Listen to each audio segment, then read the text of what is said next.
महाभारत एक दिव्य गाथा। महाभारत एक बहुत बड़ा इंडियन एपिक है जो धर्मा और अधर्मा के बीच युद्ध की कहानी बताता है। यह युद्ध कुरुक्षेत्र के मैदान में लड़ा गया था, जहां पांडव और कौरव आमने सामने थे। इस महायुद्ध में अनेक वीर योद्धाओं ने अपने प्राणों की आहुति दी। यह महाकाव्य हमें लाइफ, डेथ, ड्यूटी, लव और मोक्षा जैसे गहरे विषयों पर सोचने के लिए प्रेरित करता है। महाभारत के हर पात्र की अपनी एक अनूठी कहानी है जो हमें जीवन के विभिन्न पहलुओं को समझने में मदद करती है। महाभारत के बीच में भगवान श्री कृष्ण हैं, जो मनुष्य बनकर धरती पर आए थे।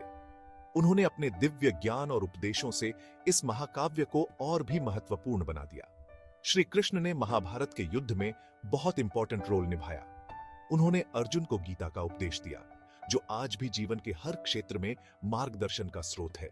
उन्होंने पांडवों को सही और गलत का रास्ता दिखाया और युद्ध में उनका मार्गदर्शन किया।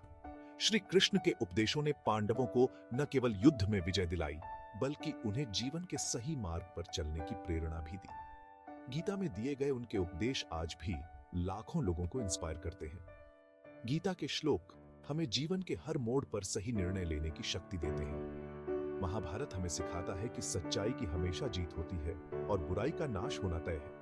यह महाकाव्य हमें यह भी सिखाता है कि जीवन में कितनी भी कठिनाइयां क्यों ना आए, हमें अपने धर्म और कर्तव्यों का पालन करना चाहिए। यह महाकाव्य हमें अपने कर्तव्यों को पूरी ईमानदारी से निभाने के लिए प्रेरित करता है। महाभारत की कहानियां और उपदेश हमें जीवन में सही मार्ग पर चलने की प्रेरणा देते हैं और हमें सच्चाई और न्याय के महत्व को समझाते हैं।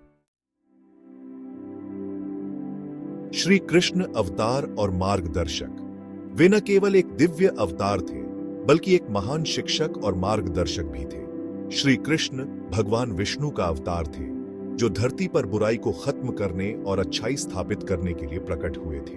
उनका जन्म मथुरा में हुआ था और उन्होंने अपने जीवन के हर चरण में धर्म की स्थापना की। वे एक महान योद्धा, रणनीतिकार, दार्शनिक और मार्गदर्शक थे। महाभारत के युद्ध में उनकी भूमिका ने उन्हें एक अद्वितीय स्थान दिलाया। उन्होंने अर्जुन को गीता का उपदेश देकर उन्हें अपना कर्तव्य निभाने के लिए प्रेरित किया। गीता के उपदेश आज भी मानवता के लिए एक महत्वपूर्ण मार्गदर्शक हैं। श्री कृष्ण ने अपने जीवन और उपदेशों से मानवता को प्रेम, दया, भक्ति और त्याग का रास्ता दिखाया। उनके उपदेशों ने लोगों को सच्चाई और धर्म के मार्ग पर चलने के लिए प्रेरित किया। श्री कृष्ण ने द्वारका नामक नगर बसाया और उसे एक समृद्ध और शक्तिशाली राज्य बनाया। द्वारका उनकी कुशल प्रशासनिक क्षमताओं का प्रमाण है। वे अपने भक्तों से बहुत प्रेम करते थे और उन पर हमेशा दया करते थे। उनकी दया और प्रेम ने उन्हें सभी के दिलों में एक विशेष स्थान दिलाया। उनके जीवन की कहानियां आज भी लोगों को प्रेरित करती हैं और उन्हें सही मार्ग पर चलने के लिए प्रोत्साहित करती है।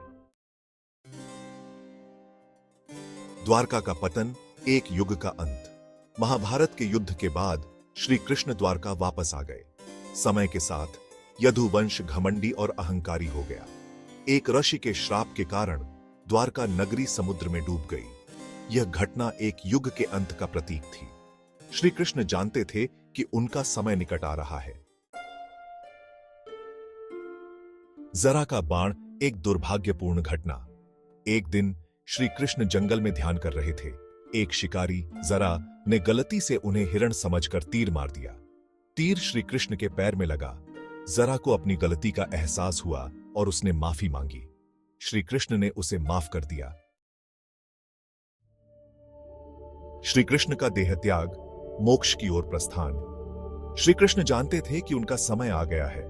उन्होंने अपने शरीर का त्याग कर दिया और अपने दिव्य धाम को प्रस्थान कर गए। उनके देह त्याग ने उनके भक्तों को बहुत दुखी कर दिया, लेकिन उनका संदेश और उपदेश हमेशा के लिए मानवता का मार्गदर्शन करते रहेंगे। दिव्य विरासत, श्री कृष्ण का शाश्वत संदेश जो युगों युगों से हमें मार्गदर्शन करता आ रहा है। श्री कृष्ण ने हमें प्रेम, दया, धर्म और कर्तव्य का पालन करने का संदेश दिया। उनके उपदेशों में जीवन की सच्चाई और मानवता की भलाई का सार छिपा है। उन्होंने हमें सिखाया कि जीवन एक यात्रा है और हमें हर पल को पूरी तरह से जीना चाहिए। हर क्षण में आनंद और संतोष ढूंढना ही जीवन का असली उद्देश्य है। उनकी शिक्षाएं आज भी उतनी ही महत्वपूर्ण हैं और हमें जीवन के हर मोड़ पर सही रास्ता दिखाती हैं। चाहे हम किसी भी परिस्थिति में हों, उनके उपदेश हमें सही दिशा में आगे बढ़ने की प्रेरणा देते हैं। श्री कृष्ण की दिव्य विरासत हमें हमेशा प्रेरणा देती रहेगी। उनके उपदेशों का पालन करके हम अपने जीवन को सार्थक और सफल बना सकते हैं।